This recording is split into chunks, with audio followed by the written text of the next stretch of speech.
compañeros. Vamos a iniciar entonces con la parte de nuestra exposición. Ustedes saben es que en esta materia procesal vamos a hablar de tres tipos de controles. Empezaremos con el tema de control de legalidad, tomando como referencia principal en el apartado A del artículo 123, la Ley Federal del Trabajo, y asimismo también por lo que respecta al apartado B del artículo 123, tenemos la Ley Federal de los Trabajadores al Servicio del Estado. Y bueno, las leyes burocráticas de cada una de las entidades federativas. Tomando como referencia el control de constitucionalidad,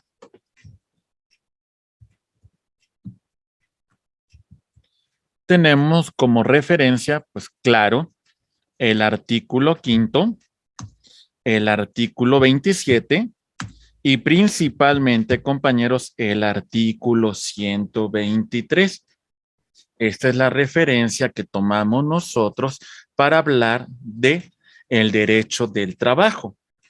Pero también, estimados amigos, hablamos de un control de convencionalidad,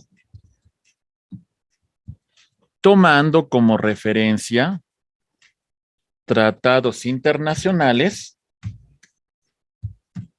en materia de derechos humanos, y aquí ubicamos también el derecho del trabajo y principalmente algunos tratados que tienen que ver con la OIT, Organización Internacional del Trabajo, que sin lugar a dudas tienen una gran repercusión en el tema laboral.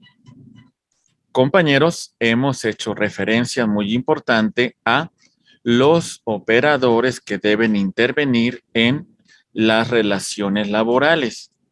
Y si ustedes lo recuerdan, hablamos de las personas, los actores que intervienen, y en particular destacamos al trabajador,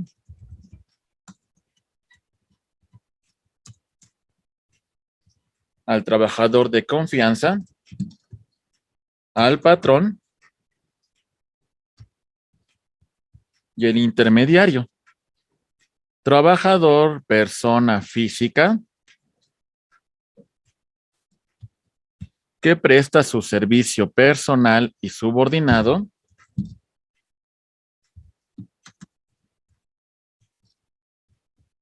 a cambio de una contraprestación que conocemos con el nombre de salario. Muy bien. Trabajador de confianza, igual que lo anterior, pero destacamos la función que realiza.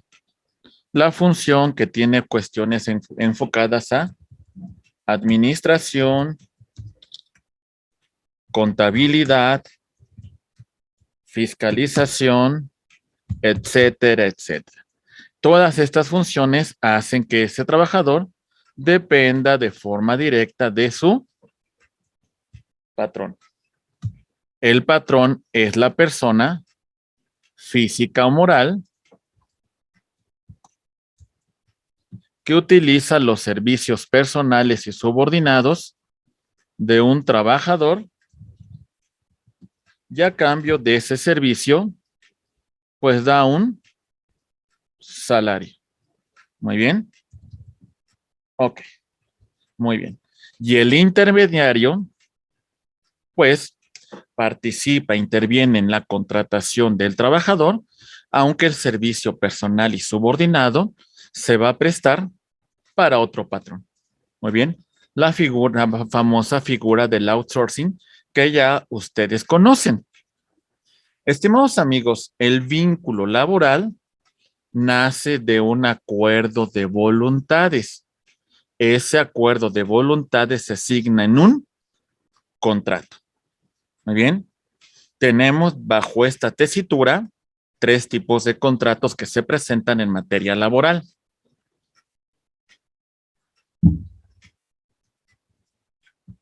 Contrato individual,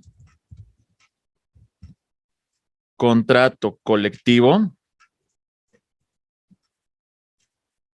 contrato ley. Muy bien. El contrato individual rige la actividad entre un trabajador y su patrón. Se van a establecer las condiciones generales en las cuales se va a prestar el trabajo. Y además, estimados amigos, se va a establecer el tema de derechos y obligaciones y, por supuesto, el tema de el salario. El contrato colectivo es el acuerdo de el sindicato con el patrón en el cual se establecen las condiciones generales de trabajo, los derechos y obligaciones, el salario que van a regir en una empresa, en sus sucursales, etcétera, etcétera. Mientras que el contrato ley es un acuerdo de sindicatos con un gremio patronal y rige sobre una determinada rama de la industria en una o más entidades federativas. Muy bien. Ok. Muy bien, compañeros.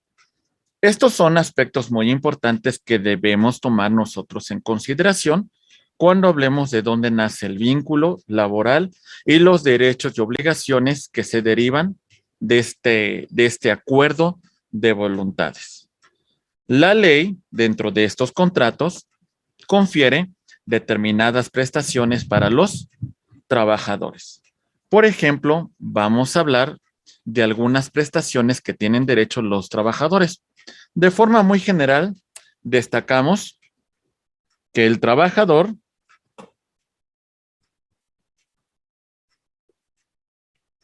por 6 días de trabajo tiene derecho a un día de descanso obligatorio con goce de sueldo. ¿Vale? Eso está muy, muy claro. También la Ley Federal del Trabajo contempla que el trabajador tiene derecho al descanso obligatorio durante los días festivos. 1 de enero, primer lunes de febrero,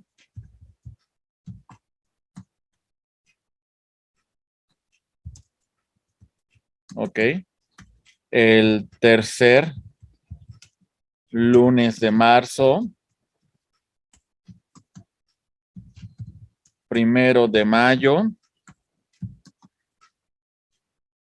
16 de septiembre, tenemos el tercer lunes de noviembre, el 25 de diciembre, y bueno, y el tema de cambio de poderes del Ejecutivo Federal. Muy bien, estos son descansos obligatorios que nos contempla la Ley Federal del Trabajo. Vacaciones, otra prestación que se contempla para que ahorita empecemos con la parte procesal. Las vacaciones se consideran en el apartado A por un año de servicios. El trabajador tiene derecho a 6 días. El segundo año aumenta otros 2 días. El tercer año otros 2 días. el cuarto año otros 2 días y después va a aumentar otros 2 días de el quinto al noveno año y así sucesivamente vamos a ir cambiando. Si no se tiene el año, se tiene derecho a una parte proporcional. El apartado B establece que se tiene derecho a 2 periodos, cada periodo de 10 días. Muy bien. Se tiene derecho a esta prestación cuando el trabajador ya por lo menos tiene 6 meses dentro de la dependencia pública. Durante las vacaciones, apartado A, nuestro trabajador tiene derecho a una prestación llamada prima vacacional, que equivale a un 25% de su salario. Apartado B, tiene derecho a esa prestación, pero equivale a un 30%.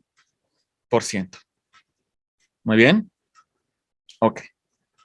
El trabajador, si labora el día domingo, tiene derecho a una prima adicional que correspondería a este mismo 25%.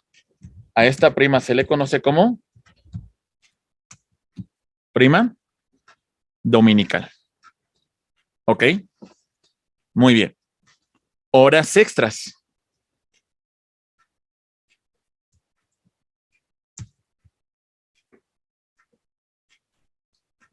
No deben de superar las 3 horas al día, ni ser superior de 9 horas a la semana. Se pactan entre el trabajador y el patrón. Se van a pagar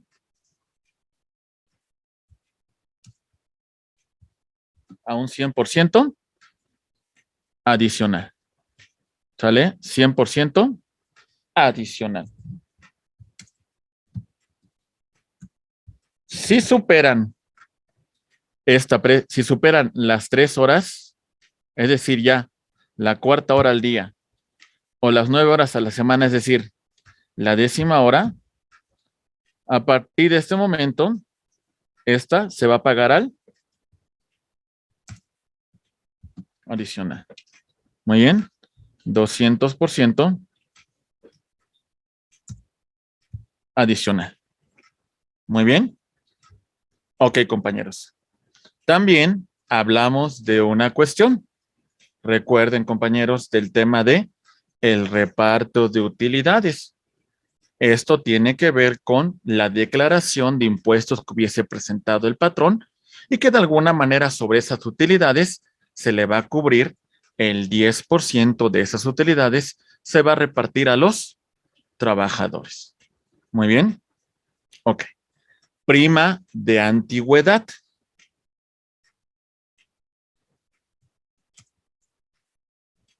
Ok. Se le va a pagar al trabajador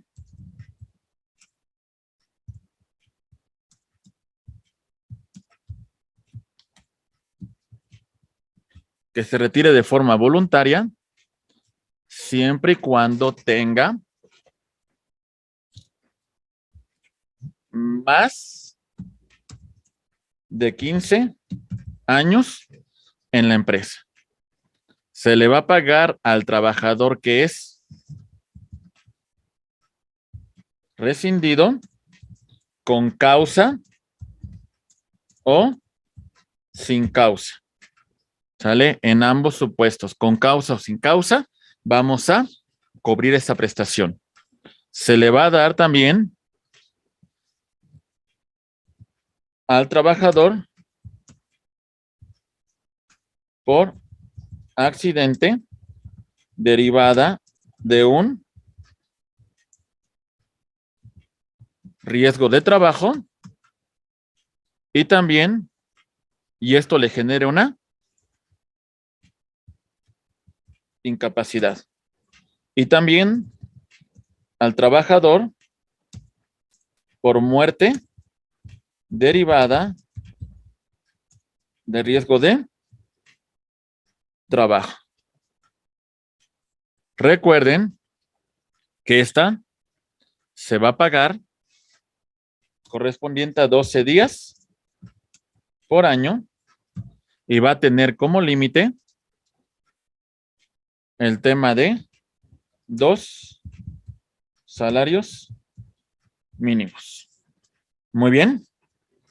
Ok. Es importante que lo tengan en consideración la prima de antigüedad. También destacamos dentro de las prestaciones que tiene derecho el trabajador el tema del aguinaldo. El aguinaldo es una prestación que recibe el trabajador con motivo pues, de las celebraciones decembrinas. Apartado A, apartado B. El apartado A nos dice que por un año el trabajador tiene derecho a 15 días. El apartado B nos dice que tiene derecho a 40 días.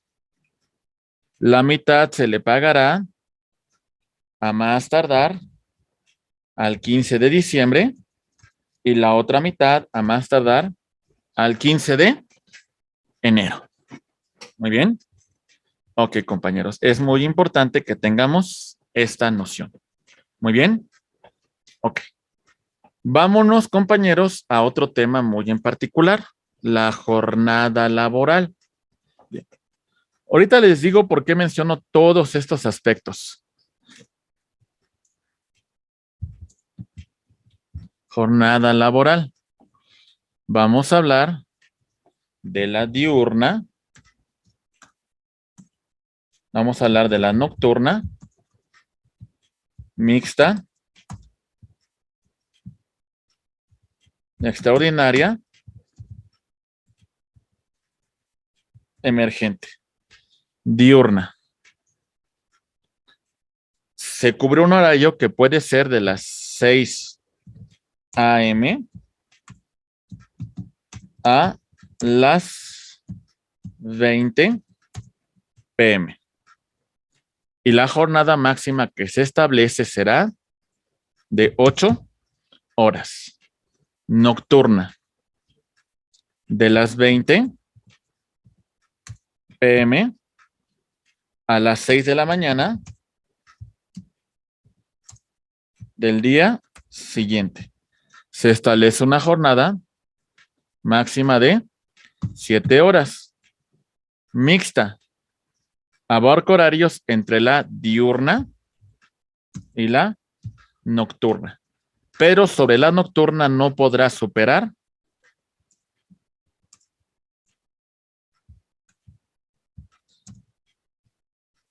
3 horas con 30 minutos, porque si no la jornada se va a considerar nocturna. Y se establece una duración máxima de 7 horas con 30 minutos. Muy bien. La extraordinaria ya establecimos cómo se va a pagar y corresponde a un 100% adicional en los supuestos que hemos señalado. Y la emergente, que por alguna causa, compañeros, pues se encuentra en peligro nuestra fuente de trabajo. Tenemos que auxiliar al patrón. Se nos va a cubrir un honorario, por supuesto, pero va a ser una jornada normal. Muy bien. El salario es la prestación que va a recibir el trabajador por concepto de su prestación de servicios personal y subordinada. El salario,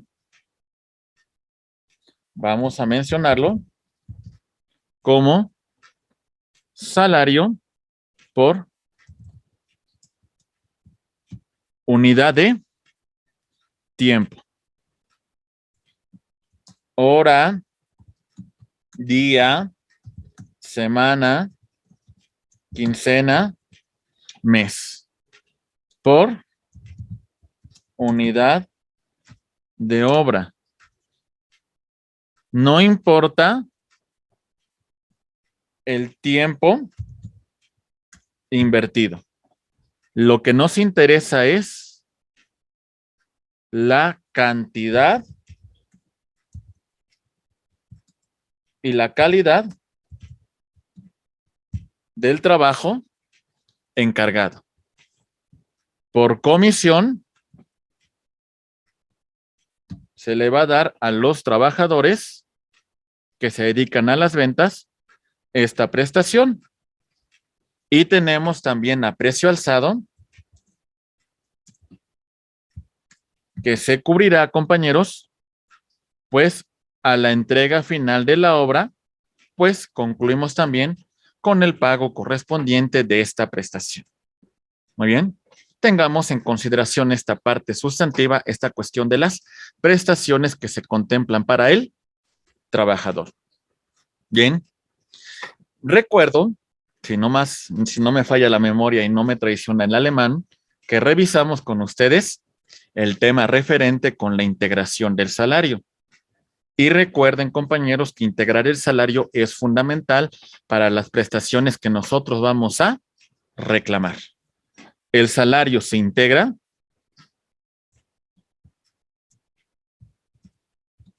por concepto de,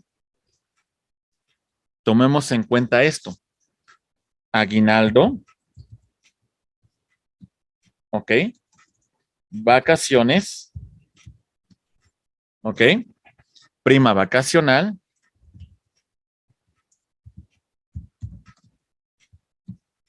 pero las vacaciones es un factor para calcular la prima vacacional. Recuérdenlo, compañeros, este es un factor muy importante. Voy a poner un ejemplo para que ustedes recuerden este salario integrado. Vamos a verlo rápidamente. El trabajador percibe 300 pesos diarios. Muy bien. El trabajador tiene en la empresa 10 años. Vamos a calcular su salario integrado. Empezamos con cuántos días de vacaciones tendría derecho. El primer año, 6 días. El segundo año, 8 días. El tercer año, 10 días. El cuarto año, 12 días. Del quinto al noveno, 14 días. El décimo año serían 16 días. Muy bien. Entonces, estimados amigos, vamos a hacer una operación aritmética. Ahí voy. Muy bien. Vamos a ver. Vamos a calcular a cuánto correspondería el tema de, por 16 días, le correspondería un total de 4 días en concepto de prima vacacional. Muy bien. Ahora sí, ya sacamos el factor. Vamos a sumar 15 días de aguinaldo más los 4 días por concepto de prima vacacional, nos va a dar un total de 19 días. Eso se lo vamos a sumar a 365 días y nos va a dar un total de 384. ¿Ok? Esta cantidad que nos arrojó de 384 la vamos a dividir entre 365 y esto va a ser mi factor de integración. 384 entre 365, mi factor de integración será de 1.5205. 1.5205. Esto lo voy a sumar con el salario base que serían los 300 pesos. Y entonces tenemos, compañeros, que me va a corresponder de salario integrado la cantidad de 315 pesos con 60 centavos. Esto será mi concepto de salario integrado. Muy bien. Los 4 días, recuerden que es la prima vacacional. Yo lo que hago, pues a lo mejor no es lo más correcto, pero lo que hago es multiplico estos 16 por punto 25 y de ahí calculo a cuántos días le corresponde de prima vacacional. Muy bien, esto es cómo nosotros calculamos el salario integrado. Pero bueno, el tema de nuestra exposición no se trata de hacer estos cálculos porque tenemos que entrar de fondo con el tema procesal, pero bueno, siempre es importante pues estos temas de sustantivos en materia del derecho del trabajo. ¿Qué pasa, compañeros, cuando un trabajador termina su relación laboral y tenemos el caso de que es rescindido de forma injustificada, de forma justificada, o también es su voluntad concluir con la relación laboral? Como expertos en derecho laboral, sabemos, estimados amigos, que si el trabajador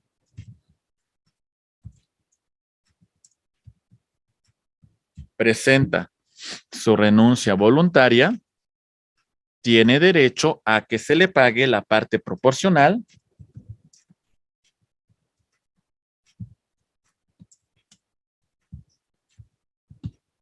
aguinaldo, que se le pague la parte proporcional de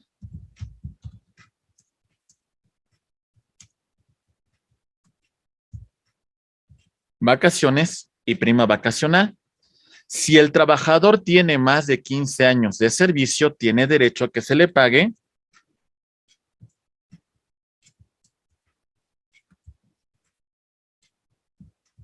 la prima de antigüedad y también tiene derecho a que se le pague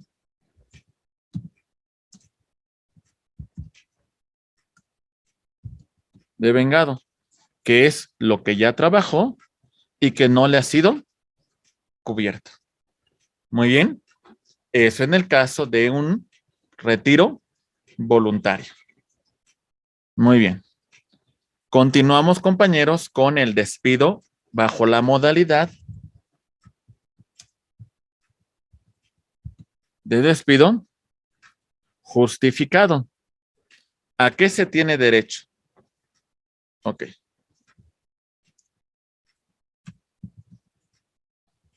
Parte proporcional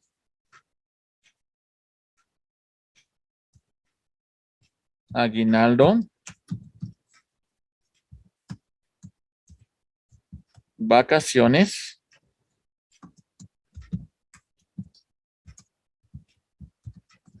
y la prima vacacional. Siempre se le tiene que cubrir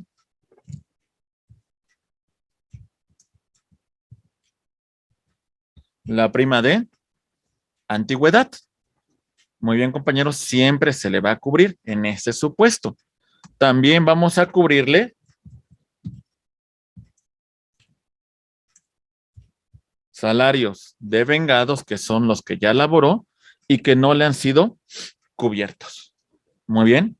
En el caso de que el despido sea justificado por parte del patrón, ¿ok?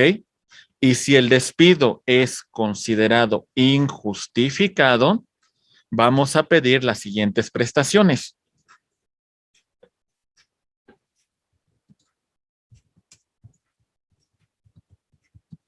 Ok. Despido injustificado.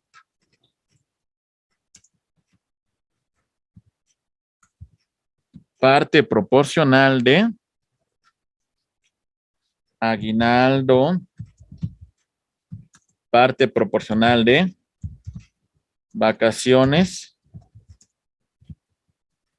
Prima vacacional. Vamos a pagar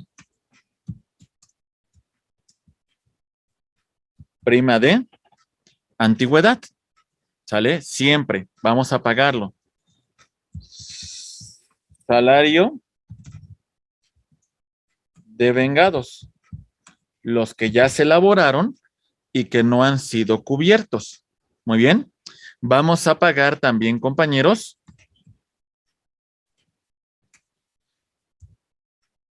la indemnización constitucional que corresponde a 3 meses de salario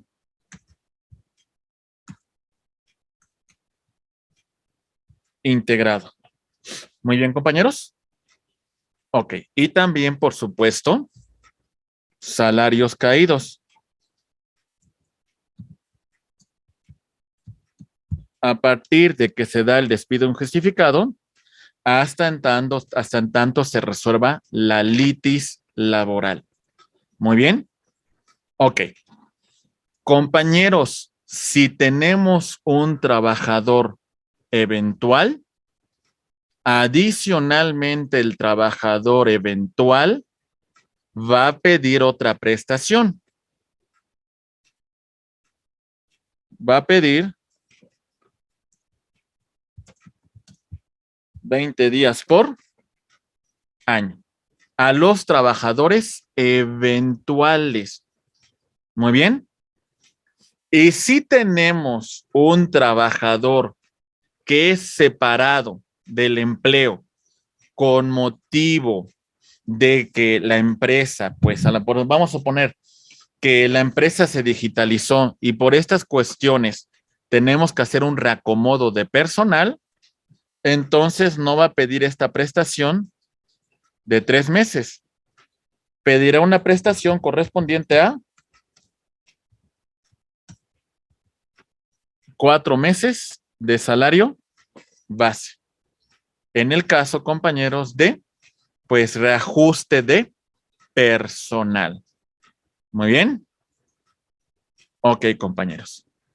¿Se va entendiendo estos supuestos? Ok. Cuando ustedes parten de un tema de litis, normalmente en el derecho tenemos que hacer una cuestión muy importante, la cuestión de la ciencia que implica el proceso. Nunca olviden eso, que es un tema pues muy científico, no es un tema técnico, tiene que entrar a un tema de fondo. Por eso nosotros hacemos un complemento del derecho. En este sentido, lo primero que acabamos de ver cuando hablamos del derecho es de que tenemos diversas acepciones. La primera referencia que todo jurista tiene es el derecho objetivo. Ahí está el tangible, el descriptivo, el que tenemos el código, el que estudiamos desde las escuelas, el que revisamos y bueno, aquí tengo una norma de derecho objetivo. Aquí está, la tengo en mis manos. ¿Ok? Es un derecho elaborado por una autoridad competente siguiendo el procedimiento legalmente establecido para su conformación. El derecho objetivo, pues, se va a complementar con el derecho subjetivo, que implica, compañeros, pues, ya la aplicación de la norma, solicitar el cumplimiento de una disposición que establece la norma de derecho objetivo. Pero complementamos más aún. Ya hablamos del derecho sustantivo, haciendo mención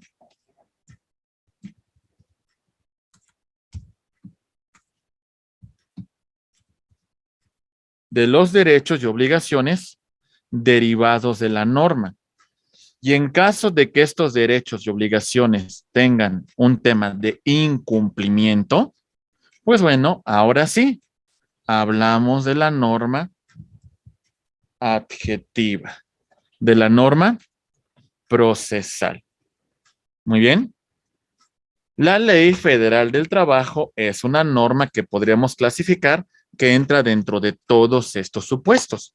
Derecho objetivo, derecho subjetivo, derecho sustantivo y derecho adjetivo.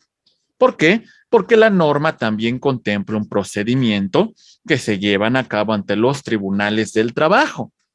No tenemos un código de procedimientos laborales, ¿verdad?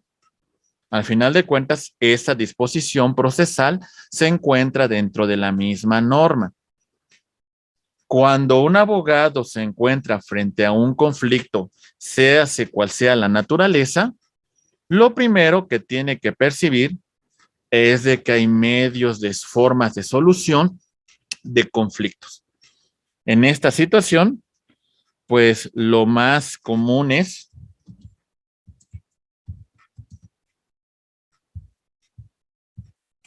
muy bien. Ok, tenemos, por ejemplo, la autotutela, que a nadie se le recomienda, ¿verdad? La autocomposición y la heterocomposición. Pues bueno, la autotutela pues no es recomendable en ninguna materia.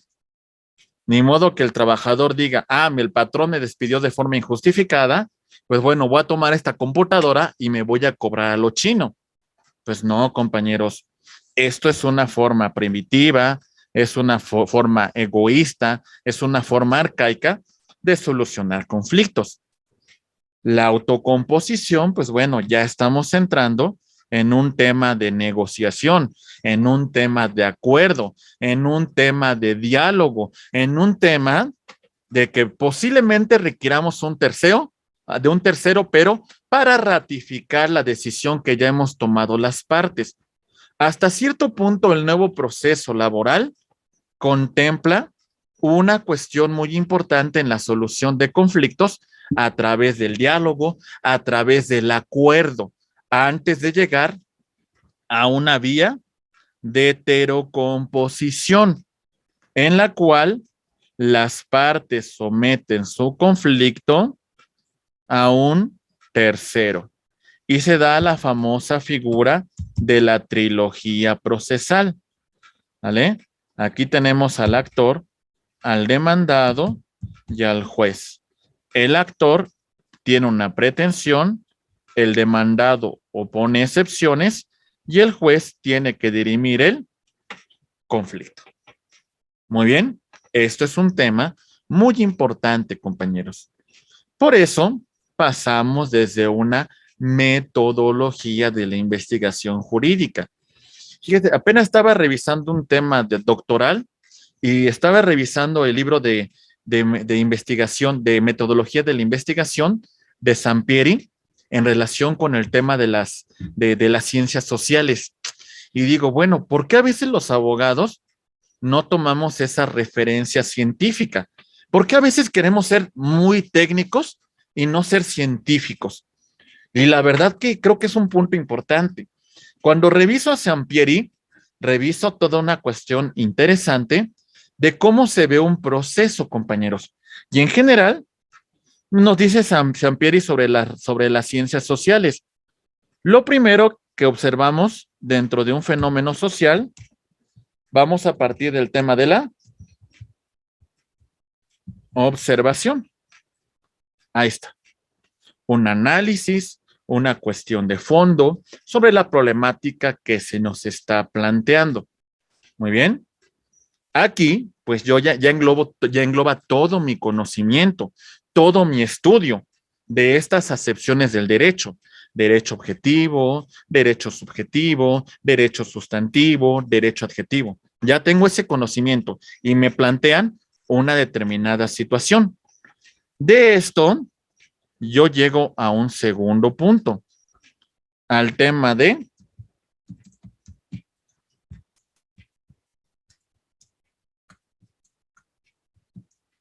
planteamiento del problema. ¿Ok? ¿Qué es lo que hace el jurista? Pues bueno, plantea una decisión. Me están dando a conocer esta controversia de naturaleza laboral. ¿El conflicto será ante la autoridad laboral federal o ante la local? Apartado A o apartado B. ¿Cómo voy a dirimir el conflicto? Bueno, hacemos toda una metodología, compañeros, para resolver esta cuestión. Cuando elaboro una demanda, entramos con la formulación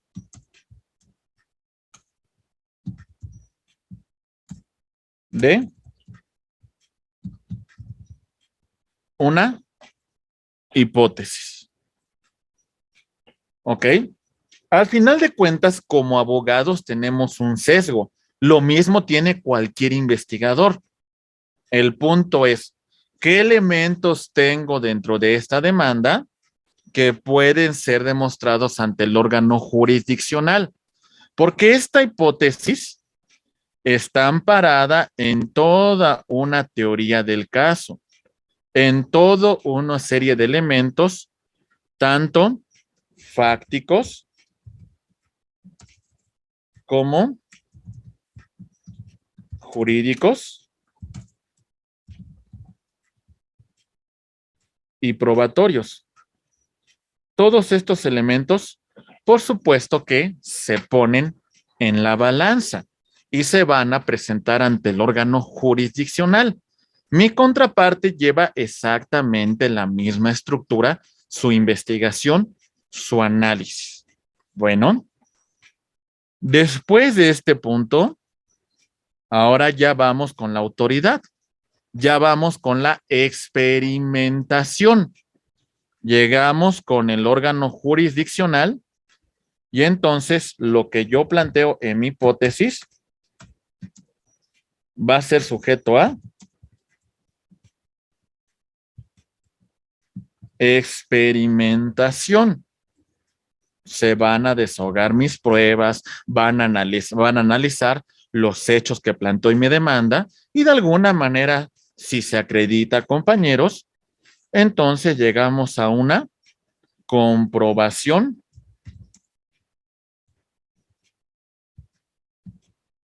del resultado. ¿Ok?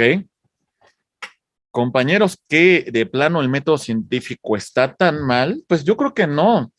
Todo lo contrario, como juristas, como científicos del derecho, pues seguimos toda una estructura. Muy bien.